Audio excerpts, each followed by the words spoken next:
CPD. Do you think I've been going on about this for a little bit lately? Yeah, well, I have.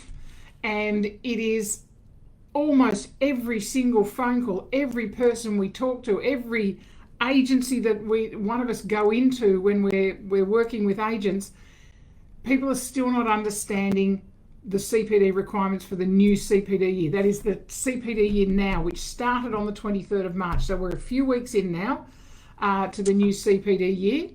And yes, now is the time to do your CPD for this CPD year.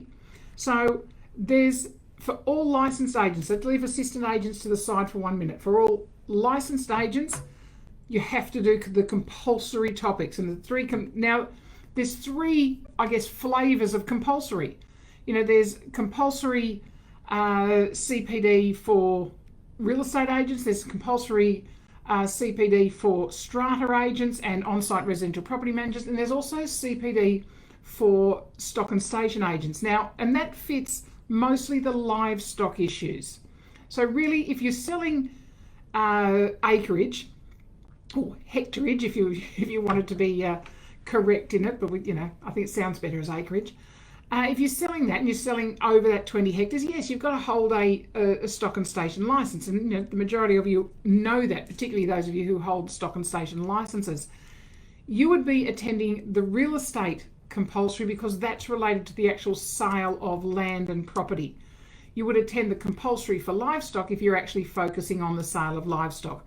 So the three compulsory CPDs are the real estate one, the livestock one, and the strata one, of course. So those three, and they have different compulsory topics as set by New South Wales Fair Trading.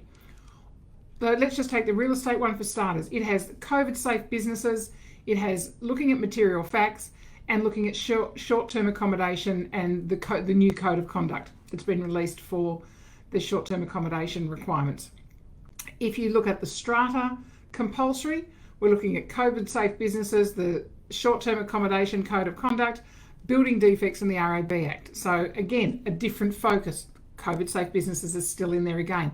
We get to the compulsory course for livestock, and the requirements from New South Wales Fair Trading again are the COVID safe businesses, the material fact, and then the third one, there was a choice of topics here.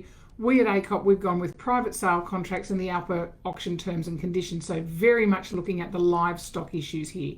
So all around livestock sales.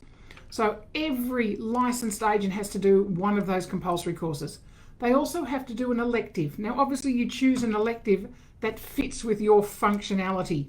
So if you're a salesperson, you'll do a sales one. If you're a commercial agent, you'll do a commercial one. If you're a property manager, you'll do a property management one. If you're a buyer's agent, you'll do the buyer's agent, business agent, and so on and so forth. You'll do you'll choose the topic that fits you. Now that fits all class 1 and class 2 agents. If you're a class 1 agent, you get an added extra. It's like, here come the steak knives. And the steak knives in this particular deal are an extra 3 hours of CPD around business skills. And you can do those face-to-face, you can do them webinar, you can do them online, and there's a whole variety of different topics to choose from. But it's about, because they're business skills, they're about running your business, and that's what holding a class 1 license is all about. So they're your CPD requirements. So please, now is the year. You have to have them done by 22nd of March next year. Please don't leave them till the last minute.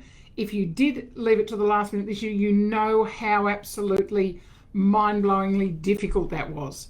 So it was that for you and for us. So guys, get in early and do that. If you're an assistant agent, now start getting your 3 units of competency done towards your license. So you do not do the same CPD as your licensed colleagues. You do different CPD, which is actually getting your license. So really simple. So hopefully I've broken that down again into a more understandable format, so that you can get where it's heading.